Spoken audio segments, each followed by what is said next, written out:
Andito kami ngayon sa bus stop. Waiting kami ng bus going to Gugwan, Malunsian Mountain. Ito yung paalala lang, huwag kayo dyan dadaan sa gilid dahil front of landslide yan, no? So mahirap na malaglagan ng mga bato. So dito kayo sa side na to para safe, and then para makita nyo yung salubong na sasakyan. Dito kasi sa side na yan, yan tulad na yun, may sasakyan. So hindi nyo nakikita yung dumarating. So yun lang, keep safe sa lahat ng mga hikers dyan. Ingat sa lahat. Hello, welcome to Gugwan! Mga ka-TV Vlogs, ito nga pala yung madadatnan nyo sa pinaka-trailhead. Wala na rin pala dito yung pinaka-signboard ng trailhead. At inilipat ata ngayon sa 8 Warriors Road. Kaya kapag bago ka lang pupunta rito, hindi bago ka talaga. Mahaba yung lakaran dito. Mahaba, masyadong mahaba yung lakaran sa kalsada. Pahinga muna kami. Sobrang laki ng puno na yan. Yan. Giant tree kung tawagin. Meron pa kaming 6 kilometers na lalakarin. Time check is 12:05. So medyo mahaba-haba at asahan na natin na gabi na kami makakababa nito. So yun, si ER. Bro, handa ka na ba? Bumaba ng gabi? Ready na, Ready ready na. ko na yung ano ko, ilaw. Ilaw. So yun na. Gagabihin na kami talaga nito dahil atrasado ang pag-akit namin ngayon. So okay lang yun, matapos lang yung trail na to, yung summit maakyat namin sa loob ng 7 Heroes Mountain. Matapos lang yung dalawa na maakyat. Last niya na itong summit na to. Ako may 5 pa, pag natapos ko to, bali 2 na yung matatapos ko, bali 5 na lang yung tatapusin kong mountain dito sa Gugwan. So ayun mga ka-TV Vlogs, doble ingat nga pala kayo rito kapag sa loob na kayo ng forest dahil maraming lumilipad na bubuyog nga pala dito. Ito nga pala yung itsura ng inyong lalakaran sa loob ng 3 kilometers. Doble ingat nga pala kayo dito sa paglalakad dahil sa dami ng ugal pwede kayong matalisod. At ito na nga, at nakarating na rin kami sa kubo na ito. Dito nga pala kami muna nagpahinga at bago kami magpatuloy sa aming lakaran. 2.5 kilometers pa ang aming lalakarin patungo sa summit.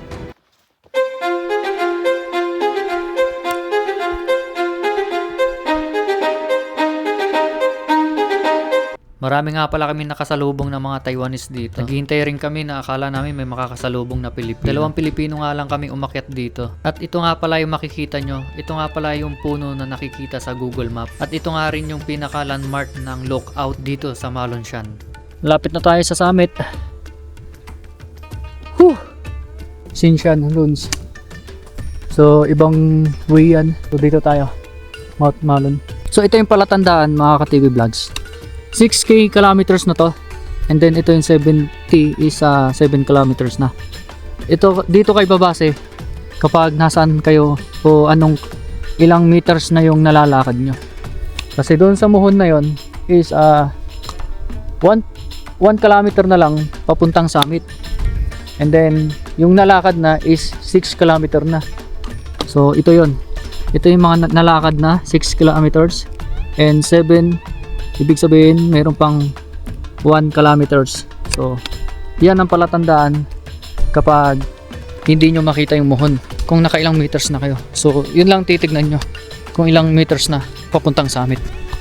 So yun lang, tara pagpatuloy natin. So yung kasama natin medyo ayun na. Bilis mo bilis mo. Ikaw ba yan? So eto na, meron na tayong 900 meters na lang papuntang summit. 900 meters papuntang summit. Nasa 6,400 meters na tayo. Bali 600 meters na lang ang ating lalakarin patungo sa summit.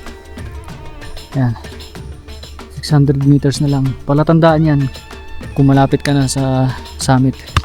So 600, lapit na yon. Meron na namang cottage dito sa last 1 kilometers, almost 600 meters. So ito yung cottage na pwede nyong pagpahingahan. 500 kilometers na lang tayo. Nakikita nyo yan, ahon na yan papuntang summit. So yan yung pinaka mahirap dito sa part na to. nasa last kilometers pala yung pinaka hard na akyatan dito sa Mount Malon. Ito nga pala mga ka-TV Vlogs, makikita nyo rito napakataas ng ahon dito. Ayan nga pala yung kasama ko na si ER. Ayan, tignan nyo kung gaano siya kaliit. So itong part na to ay sa huling last 1 kilometer. Ang nalakad na natin is 6,700 meters. So 300 meters na lang. Atrasado nga pala yung pag-akit namin dito. Medyo alanganing oras na. Kaya inaasahan na namin pag uwi nito ay gabi na. Madilim na sa daan. At sa wakas ay nakarating din. Dito na tayo sa summit. 2-0. 2-0 na. Sa Seven Heroes Mountain dito sa Gungguan. 5 bundok pa tayo akitin. So nakadalawa na tayo agad.